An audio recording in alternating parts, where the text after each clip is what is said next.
এই হলো সৎ মা। এই জায়গাটা একটু অনুভব করবেন মা, এখানে যদি কেউ সৎ মা থাকে, সৎ মা মানে কি গো? খারাপ মা? কি বাবা আমরা সমাজে কি বলি? সৎ মা মানে খারাপ মা বলি কি না বাবা? যাকে জিজ্ঞাসা করবে, ওরে বাবা তো সৎ মা আছে মানে ভালো নয়। সৎ মা নামটা শুনলেই বুকটা কেঁপে ওঠে, সৎ মা মানে ভালো মা নয়। আপনারা একটু হৃদয়ঙ্গ করে দেখেন তো, সত্যি কি সৎ মা মানে ভালো মা নয়? তাহলে তো বাবা সৎ মাটা নাম হবে কেন? বলতো তো খারাপ মা, বলতে পারতো অসৎ মা। সৎ মা বলবে কেন? যার হৃদয় হয় সৎ, নিজের ছেলের থেকে অন্যের ছেলেকে বেশি ভালোবাসে। যদি নিজের ছেলেকে একটু কম খেতে দাও, যে তোমায় সৎ মা বলে, তাকে তোমায় বেশি খেতে দিতে হবে। নিজের ছেলেকে যদি এক বছর দুর্গাপূজায় জামা কাপড় দিতে না পেরেছো, কিন্তু যে তোমায় সৎ মা বলে, তাকে কিন্তু দিতে হবে। নিজে যদি নাও পারো, কিন্তু যে তোমায় সৎ মা ভাবে, যে তোমায় সৎ মা বলে, তাকে দিতে হবে, তবেই তুমি প্রকৃত সৎ মা হবে। আর এখানে যদি কেউ সৎ মা হও, ওই রামায়ণে কইকেয়ী মায়ের মতো সৎ মা হও। কইকেয়ী মা বুঝে নিল, মরণ যদি হয় আমার ভরতের মরণ হোক, আমার রাম যেন ভালো থাকে, আমার রামের গায়ে যেন একটা আঁচড় না লাগে। এই হলো সৎ মা। আর যার জন্য বাবা রাম যখন 14 বছর বনবাসে চলে গেল না, অযোধ্যায় সবাই তো কইকেয়ীর উপরে রেগে গেল। কইকেয়ীর জন্য তো রাম বনবাস। ভরত চিরজনমের মতো মাকে ত্যাগ করে দিল। সেই দিনের পর থেকে ভরত মায়ের বদন দর্শন করে না। যে মা আমার জ্যেষ্ঠ দাদাকে 14 বছর বনে পাঠাতে পারে, সেই মাকে তো আমি আর মা বলে স্বীকার করি না। ভরত ত্যাগ করে দিল, তথাপিও কিন্তু একদিনের জন্য কইকেয়ী মা বলেনি বাবা রামের মঙ্গলের জন্য রামকে 14 বছর বনবাস, একবারও বলেনি।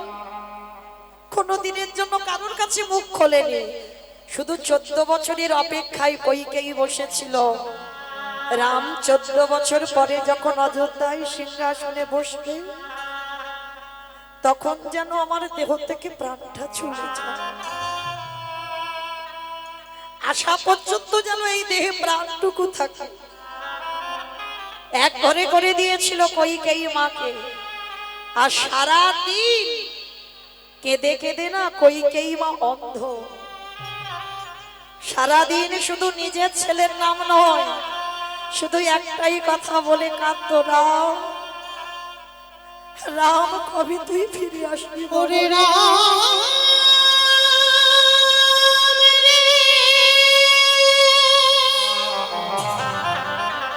কতদিন হয়ে গেল তোর মধুর দর্শন দেখা,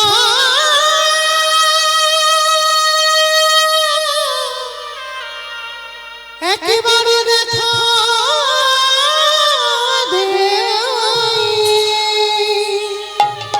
আমি কোথায় গেলে তোকে পাবো বল বাবা? ওরে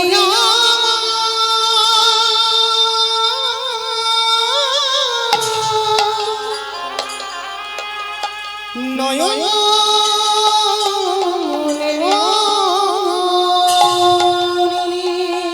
14 বছরের পরে যখন রাম অযোধ্যায় ফিরিল, দরজায় দাঁড়িয়ে চিৎকার করে শুধু ডাক দিয়েছিল, মা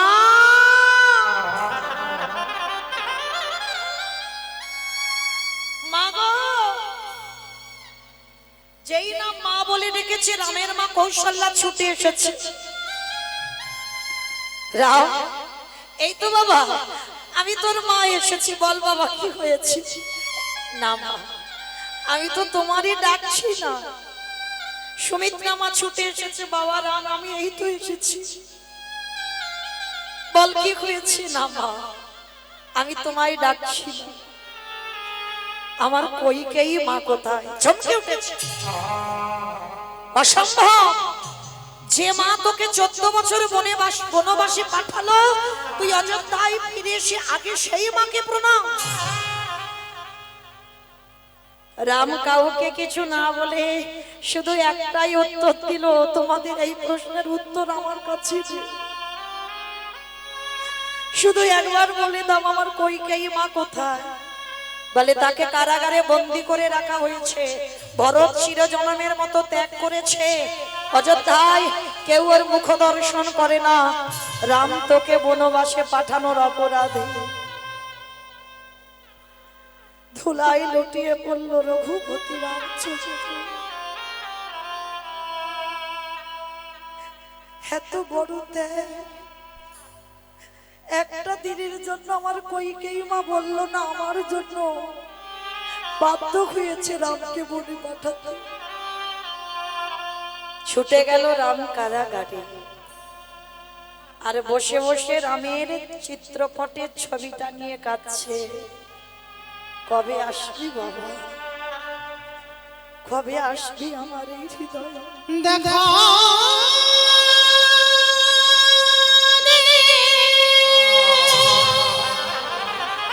একবার দেখা দিও।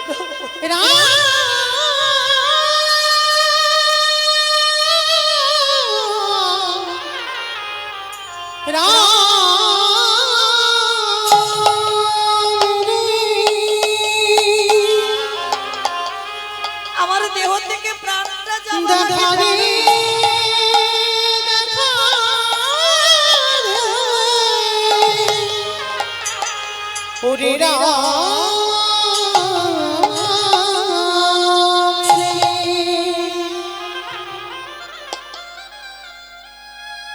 রামচন্দ্র কারাগারে প্রবেশ করি বাবা, আছার খেয়ে একেবারে কইকেয়ী মার চরণে লুটিয়ে পড়েছে। আর যেই না ভগবানের মাথাটা কইকেয়ী মার চরণে, ও মায়েরা, পরশমণি পাথরের নাম শুনেছো? লোহাতে ঠেকালে বাবা লোহা শোনা হয়ে গেছে।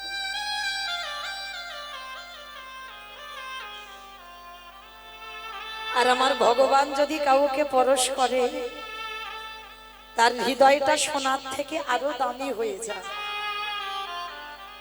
যেই না রামের মাথাটা কইকেয়ী মার চরণে পড়েছে, দেহটা শীতল হয়ে গেল, চমকে উঠেছে। কে কে রে বাবা, কে আমায় এমন করে চরণটা স্পর্শ করলে বুঝতে পারছি না, সারা অঙ্গে খাদ বুলিয়ে দেখছি, কে বাবা রে তুই? রাম কেঁদে বলল,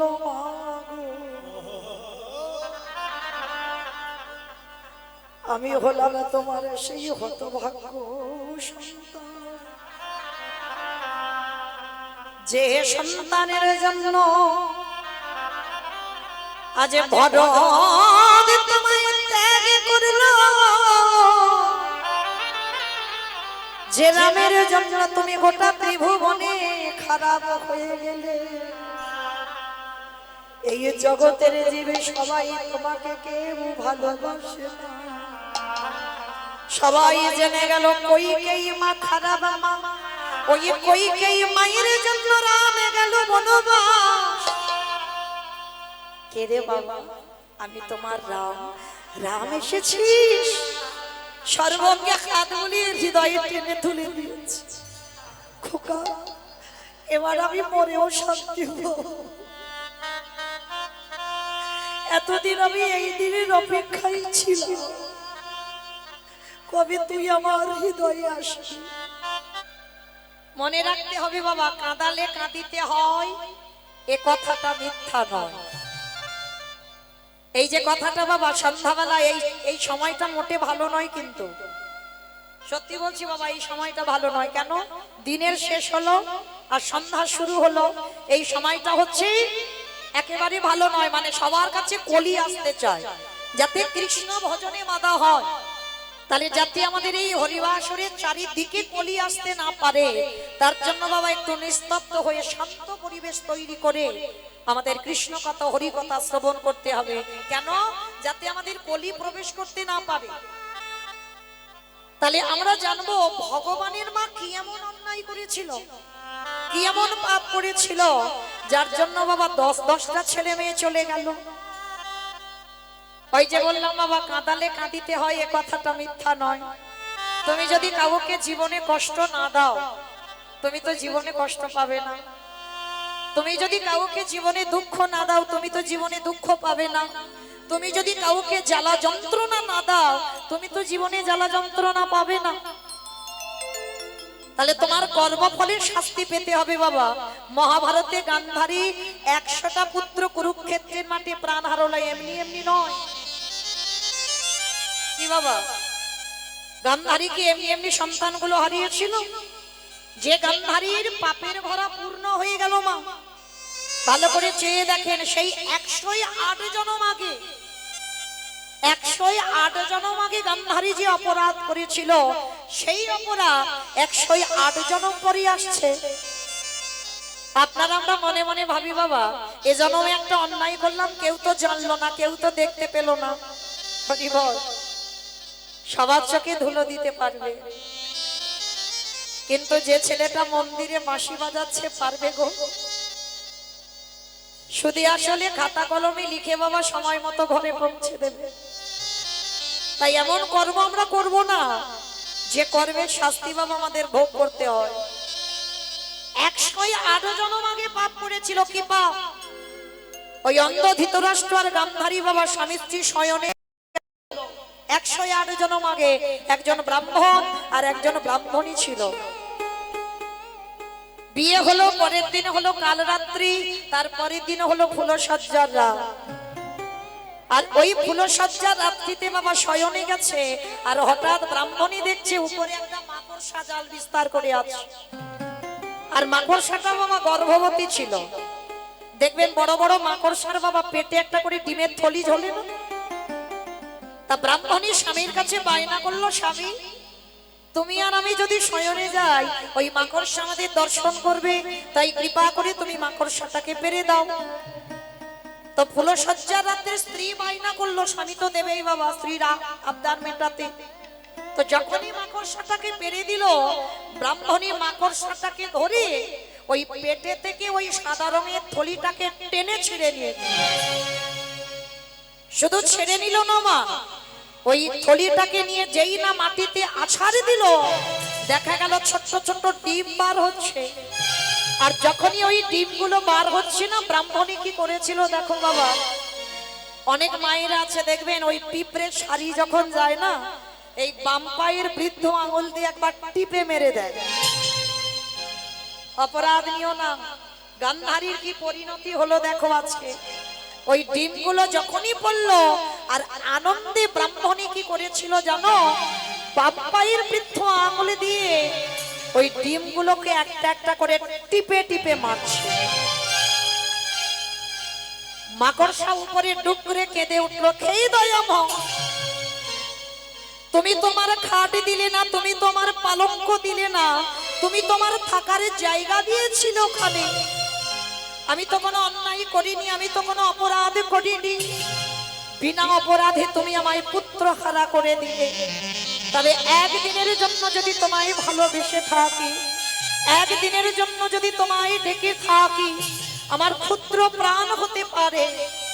আজকে যেমন আমার সন্তানরা পৃথিবীর আলো বাতাস পেল না, আমিও অভিশাপ দিলাম ওই ব্রাহ্মণীকেও আমার মতো কোনো না কোনো জন্মে শত শত পুত্র হারাতে হবে, হবেই হবে। ভক্ত বাৎসল্য ভগবান বললেন তথাস্তু, তাই হবে। কথা দিলাম মাকড়সা, তুমি যেমন ওই ব্রাহ্মণী যেমন তোমার সন্তানদের পৃথিবীর আলো বাতাস পেতে দিল না, তোমার চোখের সামনে তোমার সন্তানদের হত্যা করলো, আমি কথা দিলাম কোনো না কোনো জন্মে ওই ব্রাহ্মণীর শত শত পুত্র আমি নিজের হাতে নেব। 108 জনম আগে কারার অপরাধ ফিরে এলো 108 জনম পর। অন্ধ ধৃতরাষ্ট্র আর মাতা গান্ধারী কুরুক্ষেত্রের মাঠে 100টা পুত্র একটা একটা করে প্রাণ হরণ করলো ভগবান। কেন? ওই যে বাবা কাঁদালে কাঁদিতে হয়, এ কথাটা মিথ্যা নয়।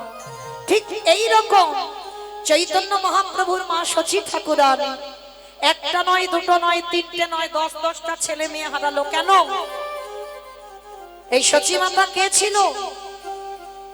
এই শচী মা কে ছিল জানতে গেলে বাবা একটু সবাইকে যেতে হবে ত্রেতা যুগ। আপনারা জানেন এই ত্রেতা যুগে রঘুপতি রামচন্দ্র গেল 14 বছর বনবাস। এই জায়গাটা বাবা খুব মন দিয়ে শ্রবণ করবেন।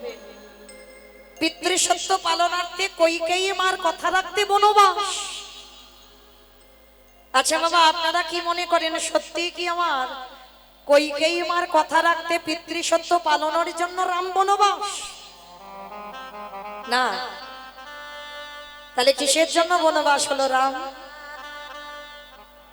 কইকেয়ী মা একবারও কিন্তু বলেনি বাবা 13 বছর রাম বনে যা, একবারও বলেনি 12 বছর বনে যা, একবারও বলল না 15 বছর বনে যা। একটাই কথা বলেছিল, আমার রাম যেন 14 বছর বনে যায়। কেন? এই 14 বছরের উপরে চাপ দিয়ে কথাটা বলেছিল। কেন? 15 বলতে পারতো, 13 বলতে পারতো, 10 বলতে পারতো, 14 বছর বলল কেন? কারণ আছে বাবা। সবটার পিছনে কারণ যদি না থাকতো তাহলে রাম 14 বছর বনে যেত না। এই 14 বছরে কেন হলো জানো? রামের যখন রাজ্যাভিষেক হবে বাবা 12 বছর বয়স। ভালো করে মন দিয়ে শ্রবণ করবে। রাজ্যাভিষেক হবে 12 বছর বয়স। কিন্তু এই রামচন্দ্র আবির্ভূত হবার আগে যখন সূর্যবংশে কোনো পুত্র সন্তান ছিল না বাবা, দশরথ নিঃসন্তান ছিল। আর দশরথের যখন কোনো সন্তান সন্ততি ছিল না, ওই সূর্যবংশে একটা অভিশাপ দেওয়া ছিল। কি অভিশাপ? না, এই সূর্যবংশে যদি কোনো পুত্র 25 বছরের আগে রাজ সিংহাসন পায়, তৎক্ষণাৎ নাকি তার অপঘাতে মৃত্যু হবে। 25 বছরের আগে যদি সিংহাসনে বসে, তৎক্ষণাৎ তার অপঘাতে মৃত্যু হবে। তো দশরথ কথাটা শোনা মাত্র হেসে উড়িয়ে দিয়েছিল, হায় রে, আমার সূর্যবংশে কোনো সন্তানই তো নেই, আর অভিশাপ দিচ্ছে, অভিশাপটা লাগবে কা? কিন্তু বাবা বহু বছর পর এই অভিশাপের কথা দশরথ ভুলে গেল। পুত্রশ্রী যজ্ঞ করে রাম, লক্ষ্মণ, ভরত, শত্রুঘ্নকে পেয়েছিল। কিন্তু যখন 4 পুত্র পেল, অযোধ্যাবাসী বাবা সাজো সাজো অযোধ্যায় যেন আনন্দের রোল উঠেছিল। সবাই আনন্দে উৎফুল্ল হয়ে উঠল, কিন্তু ভুলে গেল বাবা সবাই সূর্যবংশের অভিশাপের কথা। দশরথের তো মনেই ছিল না। যখন রাজ্যাভিষেক হবে বাবা 12 বছর বয়স, অযোধ্যায় চারিদিকে আলো আলোকিত হয়ে যাচ্ছে, চারিদিকে বাদ্যি বাজনা, রামের অভিষেক হবে। কইকেয়ী মা ঘরে বসে, একজন মায়ের মনে ছিল বাবা, যেটা হচ্ছে কইকেয়ী মা ঘরে বসে হিসাব করে নিল, রামের এখন 12 বছর বয়স, ওর বাবা ভুলে গেছে অভিশাপের কথা। তাহলে এখন 12 বছর বয়স, আর যদি 14 বছর বনবাস হয়, তাহলে আর 12 14তে কত হলো মা? গণনা চলছে। 12 14তে কত? 27 26 26। তাহলে 25 বছরের আগে সিংহাসনে বসলে অপঘাতে মৃত্যু। তা কইকেয়ী মা হিসেব করে নিল 26 বছর পর তারপরে যদি এসে সিংহাসন পায়, তখন তোমার রামের অপঘাতে মৃত্যু হবে না। ভালো করে বিচার করবেন বাবা। রামের থেকে 2 দিনের ছোট ছিল ভরত। তাহলে রামের রাজ্যাভিষেক হবে 12 বছর বয়স। তখন কি ভরতের 25 বছরের বেশি বয়স ছিল? ছিল না।